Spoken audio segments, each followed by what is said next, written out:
yang lagi viral, Tot.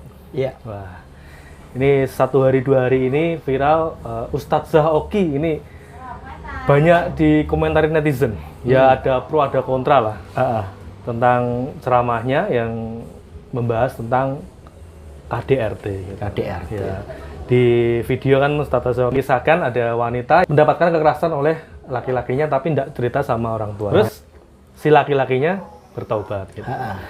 Nah sebetulnya sebagai wanita itu apa harus menyimpan kalau ada kekerasan dalam rumah tangga, apa langsung sedikit-sedikit lapor?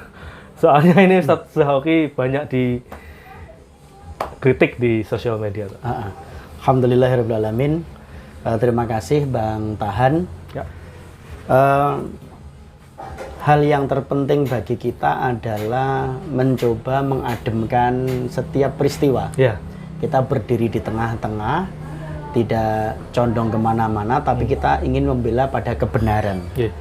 Dan kita meyakini kebenaran itu adalah pada Islam.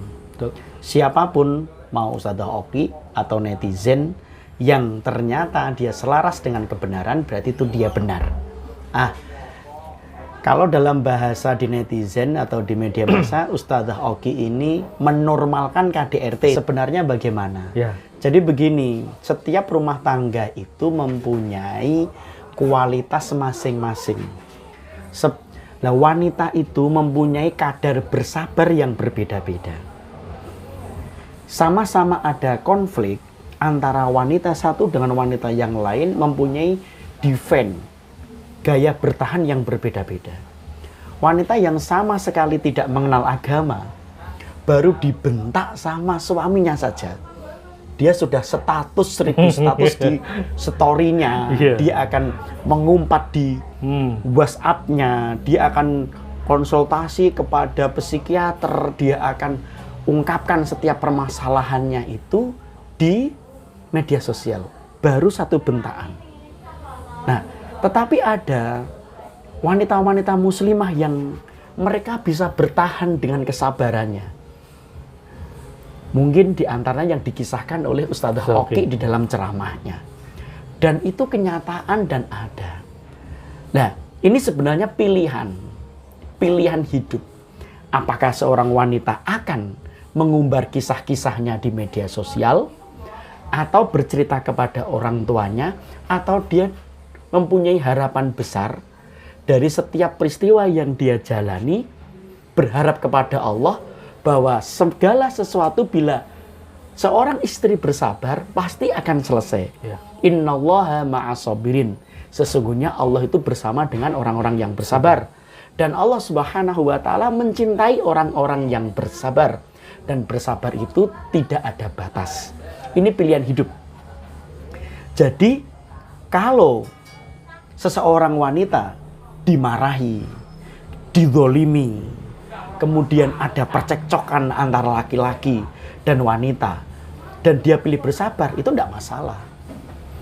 Dan ketahuilah Mas Tahan dan teman-teman yang mengikuti Upgrade Iman dan Uman TV, cekcok itu juga terjadi pada keluarga Rasulullah SAW. Rasulullah pernah memisah ranjang istrinya sampai berhari-hari, bahkan hingga 1 bulan. Levelnya Rasulullah. Di sekelas Rasulullah pernah cekcok sama istrinya. Cekcok sama istrinya, memang manusia. Manusiawi. Sifat cemburu antar istri sehingga menjadikan sikap yang berlebih sehingga membuat Rasulullah harus bersabar, itu juga ada dalam kisah-kisah riwayat. Seperti itu. Dan ini adalah pilihan. Maka Islam memberikan batasan-batasan kapan seseorang itu boleh melakukan sesuatu. Harus mentala istrinya ketika dia melakukan nusus, dan kapan seorang istri boleh dia mengajukan khulu. Khulu itu banding untuk minta pisah dengan suaminya. Karena seorang istri tidak punya hak cerai. Aku cerai hari ini. Istri tidak bisa. Dia khulu namanya, mengajukan ke hakim.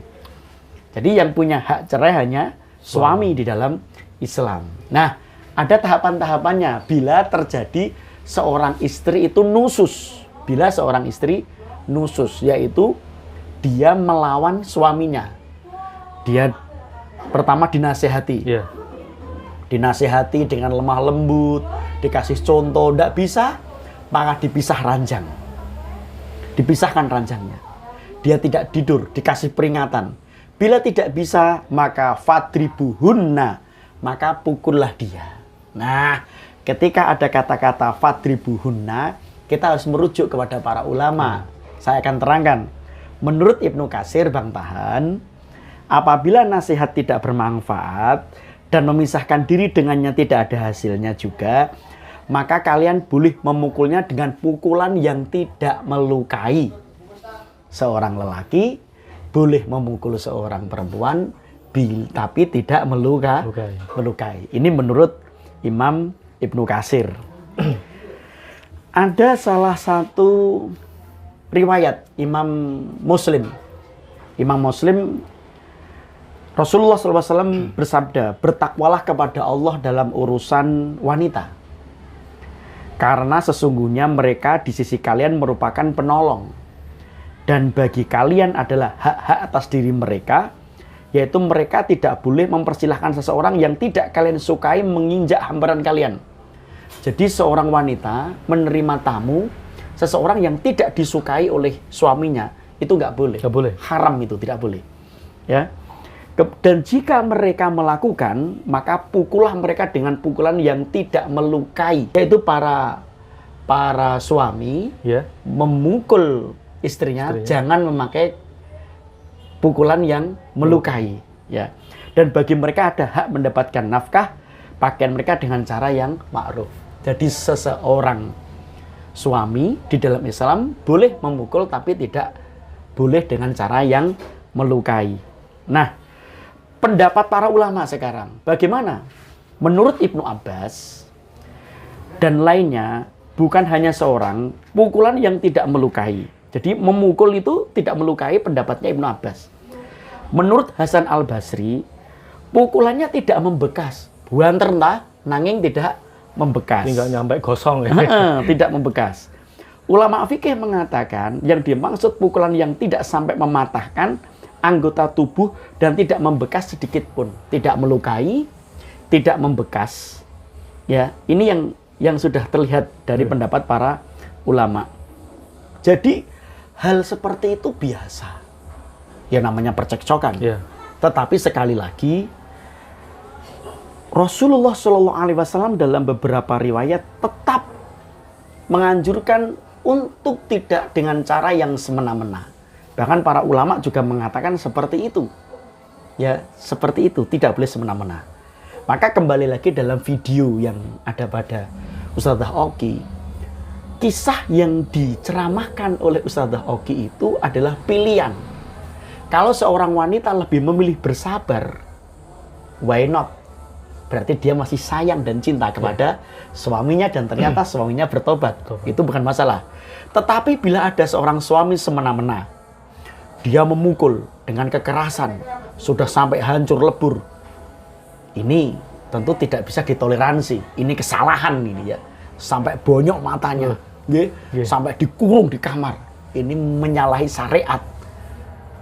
Ini tidak diperbolehkan. Tapi apa yang disampaikan oleh Ustadzah Oki, ini adalah normal-normal saja. Bukan dalam rangka melegalkan KDRT. Tetapi pilihan hidup dari setiap wanita. Dan saya berharap kepada seluruh muslimah, bersabarlah di dalam berkeluarga. Jangan terlalu cerewet, jangan terlalu ngecocos dengan suami. Karena suami itu lebih cuek. Suami itu cuek. Kalau dicereweti terus, kadang pengennya itu hal yang beda. Kadang nampar itu spontanitas. Nampar itu kadang spontanitas. Nah, maka harusnya gayung bersambut. Kalau tidak pengen dimarahi suami, kalau tidak pengen dipukul suami, maka menjadilah muslimah yang baik, yang solehah. Di sisi lain, kepada para suami, jangan semena-mena. Meskipun boleh memukul, tapi jangan semena-mena. Karena bila melakukan kezoliman terhadap seorang istri, sungguh itu adalah perilaku yang dosa besar. Lebih baik didik istrimu dengan cara agama. Maka ayo ngaji. Ya, betul. Dengan keluarga ayo ngaji. Ya gitu. Suami istri berangkat ngaji. Kuncinya ngaji ya. Kuncinya ngaji. Biar tidak saling pukul memukul.